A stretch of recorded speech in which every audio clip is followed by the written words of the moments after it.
The fact that this exists might be evidence that there's alternate universes, because this is an alternate universe on its own.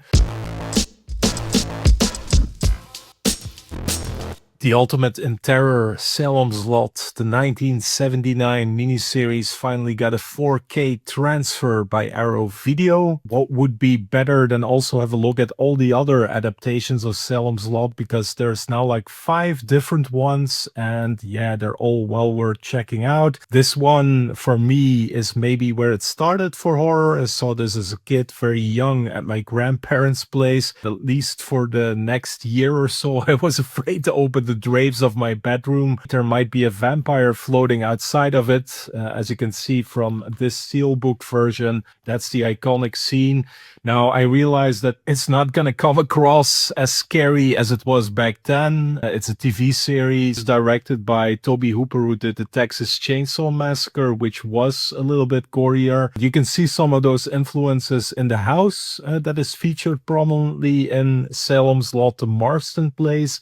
A house with a history. It looks over the town, and the main character, Ben Mears, the writer, played brilliantly by David Soul in this version, is the one who returns to the town to investigate the house and to find out why it attracts evil. Some of the interiors did remind me of the Texas Chainsaw Massacre, so in that regard there is a little bit of that, but if you're expecting a lot of torn limbs and blood, etc., it's not that heavy because it was a TV series. Produced by Warner, great cast. David Soul already mentioned, Bonnie Bedelia from Die Hard, James Mason, Ed Flanders from Exorcist 3. So we have some recognizable faces, very enjoyable and lovable characters. And the strengths of Salem's Lot is that Stephen King took the vampires outside of the castle and put them in the town. And for me, Salem's Lot is definitely the turning point where it went from Hammer movies with elite people dealing with vampires to more like the regular townspeople, the everyday man dealing with the vampires. Now, I also want to mention the music for this one. I don't have the vinyl. There is a vinyl release, but I do have Entrada Records. It's a complete score on 2 CDs, and this one features music from both the miniseries as well as some extra cues that were used in the movie version. The movie version is a little bit shorter, not as great as the series, but it's great that Arrow Video included it on their box set. I just love watching this miniseries over and over, and that's both the Blu-ray and listening to the music as well. Then, in the 80s, there was a little bit of an unnecessary campy B-movie sequel called The Return to Salem's Lot. It was directed by Larry Cohen. The fact that this exists might be evidence that there's alternate universes, because this is an alternate universe on its own. In this version, the town is overrun by vampires. There's one cool element where the vampires stay alive by feasting on livestock, but you get like demon versions of the vampires that are attacking kids in the woods. That's the scene that I remember most from when I rented this on VHS back in the day. But here you see one of those demons on the back cover. What is great, at least about this Blu-ray release, is that the transfer is amazing. A better adaptation of the Stephen King story is Salem's Lot starring Rob Lowe. I have to say this version grew on me over the years. I keep revisiting it. It has an amazing cast. Rutger Hauer, Dutch actor Donald Sutherland, James Cromwell, Alfred Brar from The Mist. Great score for this one as well. I need to look and see here. I put the CD. This is definitely the highlight of the TV series with Rob Lowe. In terms of the adaptation itself, it is a little bit a weird one. The editing is very fast-paced. The voiceover by Rob Lowe doesn't always work.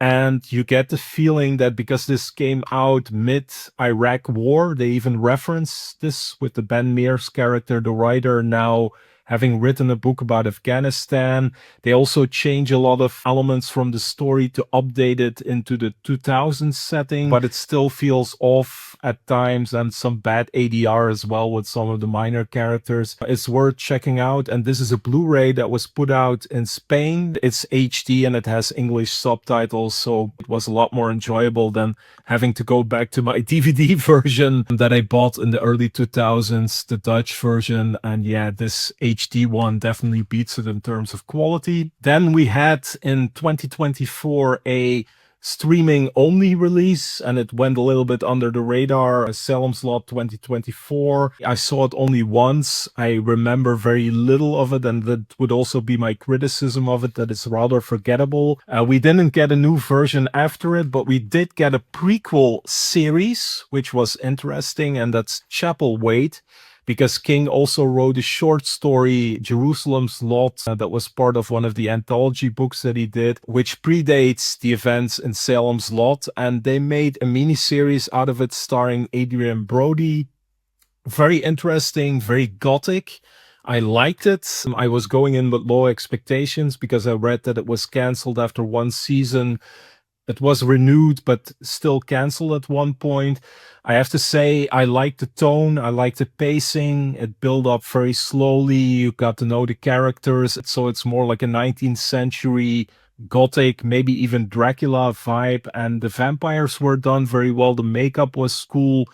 Had some scary moments in it, but this is a UK Blu-ray with English subtitles.